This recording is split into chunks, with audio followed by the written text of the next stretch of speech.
talking about telomere testing and life length, of course, that's your specialty area, telomere testing, and you work in areas such as oncology and preventive medicine. But of course, life length has also made a quick response to the current crisis and is offering 2 separate COVID-19 tests. Was it difficult for life length to suddenly adapt to the current situation and get these new projects off the ground? So fortunately, we have been now for many years Spain's most accredited laboratory. We are accredited, of course, by the Spanish government here. Mm-hmm. We are also accredited under the ISO 15189 accreditation, which is internationally recognized in more than 65 countries. And finally, we are actually Spain's only U.S. federally accredited CLIA lab under the Center for Medicare and Medicaid Services, part of the U.S. Department of Health. So given all of those protocols and all of that experience in doing complex assays, it wasn't that difficult for us to be able to put in place the PCR test, which is the test that, of course, is being used globally around the world to determine if somebody has the coronavirus virus. We have a very strong lab team. One of the biggest challenges was not so much that aspect of it, but actually getting the necessary reagents and materials, because there's been a huge surge globally for the chemicals and the PCR kits that are used to provide the service. So that was a challenge. But from that point that we had all the materials, we've been able to provide the service. Do you feel Life Length and other such companies involved in the offering of these tests have received enough support from governments to carry out their contribution? Unfortunately, in this country where I'm living, in Spain, I think it's one of the examples of what not to do. We're very frustrated. I'm very frustrated as a CEO of a lab, and I think I can speak broadly for the private sector laboratories, that the government has chosen not to involve us. They seem to want to do everything through the public healthcare system, which in the current circumstances makes absolutely no sense when you need as much possible capacity as can be brought to bear.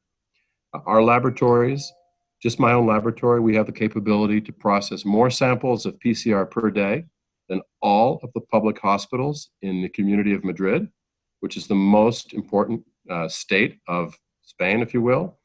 And nevertheless, we are not doing any work at this time with the government, not at the ministerial level, not at the community level, not at the city hall level, no work. And believe me, I've made every effort to offer our services. We are not trying to take advantage of the situation. We are prepared to do this at a very modest cost, just basically covering the cost of the assays and having a small commercial margin in order to keep the company moving forward. And we have been completely ignored by the administration. So unfortunately, I have to say that Spain is not doing it correctly. The testing is not being widely done. We are working primarily with private companies who are contracting our services for their own employees, because they have big concerns about what is the world after going to look like when people start to go back to work.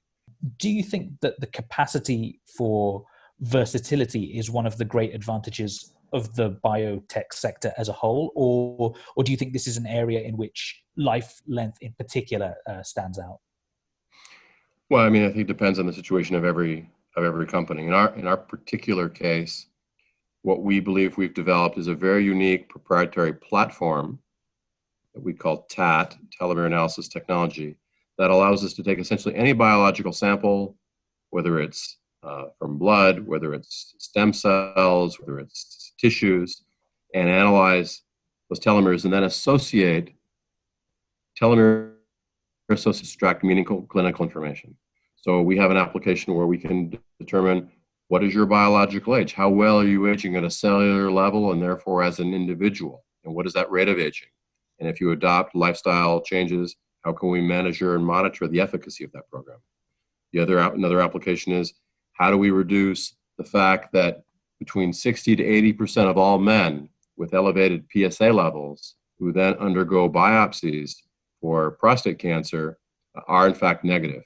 That PSA test is in fact giving a false positive between 60 and 80% of the cases.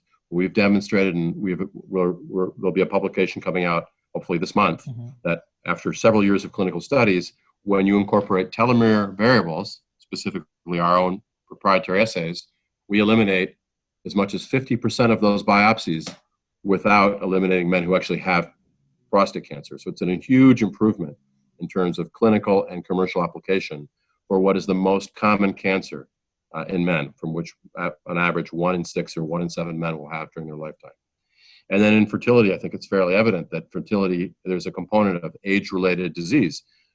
Young men and women are very fertile, generally speaking, and as we age, we have declining fertility. Well, we live in a world now where people are waiting into their 30s or even to their 40s before they're ready to have children because of career decisions, because of the overall longevity, and it's becoming an increasing issue of how do we maintain our fertility when we finally are ready economically and emotionally. How do you think the industry as a whole is going to be affected by the crisis, the biotech industry? We're going to be living in a very different world from the one that we've come to know.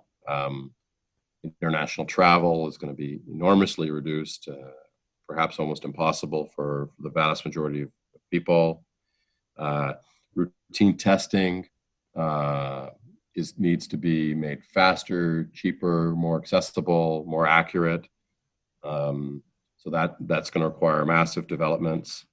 So we're going to have standard testing being applied to us virtually on a weekly or bi-weekly basis, or in order to ensure that there's not going to be reinfections. So all the companies that are working in any field related to that, the vaccines, the testing, they're certainly going to get a lot of attention from potential investors and from capital markets.